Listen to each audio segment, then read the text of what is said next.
Pwede nga ba ako magkaroon ng second wife ang aking asawa? Hi guys, my name is Samya and many years ago nakagawa ako ng video about this topic and recently naka-receive ako ng mga comment sa video na yon. Ito siya guys, ayan. And most of you guys, hindi nyo maintindihan yung mga sinasabi ko doon kasi hindi nga klaro. Kasi kung ano lang mapigsabi ko doon, hindi ko din matandaan. Sa totoo lang. Kaya ngayon, gagawa tayo ng panibagong video and sana talaga mag-gets nyo na at mas maging clear na. Masyadong pansinin yung aking blemishes sa mukha. Hindi ko din alam kung bakit ang dami kong pimples ngayon. Kaya hindi na din ako mag-makeup kasi baka mas ma-irritate lang siya. Kaya don't mind them na lang, okay? Ayun nga, papayag ba ako? And the answer is no. Alam nyo guys, balik Islam lang po ako. Hindi po ako born Muslim. So, ang nakasanayan ko talaga is yung isang asawa lang. At sa tingin ko, hindi ko din talaga kakayanin magkaroon ng second wife or third wife yung aking asawa. Kasi masakit sa ulo yun guys, nakakapraning. Hindi ko yata kaya na may ibang inuuwian yung asawa ko. Tapos mag-i-scheduling kami kung kailan siya uuwi sa amin at doon sa ibang asawa niya. Hindi ko talaga ma-carry yun. But I'm not condescending other people na gumagawa nun. I'm just speaking for myself. Kasi kilala ko yung sarili ko. May pagkaselosa ako, mainitin yung ulo ko, palaway ako.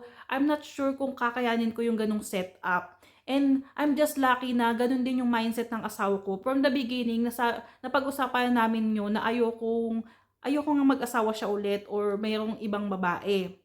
Hindi ko sinasabi to na sinasabi lang ng asawa mo yan kasi ayaw niyang magalit ka or ayaw niyang mag-alala ka na baka mag-asawa siya ulit. Hindi yun guys, kasi yung mindset talaga niya is ganun. Ayaw din niya ng pangalawang pamilya at pangatlong pamilya kasi nga masakit sa ulo. At syempre, kailangan mo ng ganito. Hindi lang basta magpapamilya ka ng pangalawa, pangatlo. Kaya kailangan nyo ng ganito, pera talaga. Para magampanan yung responsibilidad ng pagkakaroon ng maraming pamilya. Hindi yun basta-basta dahil gusto lang ng lalaki. And alam nyo ba guys, sa totoo lang, madami akong nakakwentuhan noon, nakausap noon nung nagwo-work ako. May mga katrabaho din akong lalaki na Muslim. And yun din yung sinasabi nila, hindi din sila alam mo yun, hindi porket kasi pwede sila mag-asawa na madami is gusto na nila.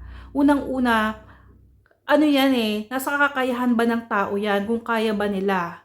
And mostly sa kanila, hindi din naman nila kaya, saka mahirap mag-handle ng multiple wives. Alam niyo yun, hindi siya ganun kadali na gusto mo lang. At alam niyo ba, may mga kilala din ako na mga second wife and mostly sa kanila, hindi talaga nagiging fair yung treatment. Alam ko dapat equal yung treatment pero hindi mo talaga yan masasabi kapag nandoon ka na. Saka guys, itatry ko na gumawa ng mga bagong videos dito sa channel na to para ma-update kayo. Kasi ang tagal ko nang hindi nakakapag-update dito sa channel na to kasi nga hindi ko na siya ginagamit matagal na.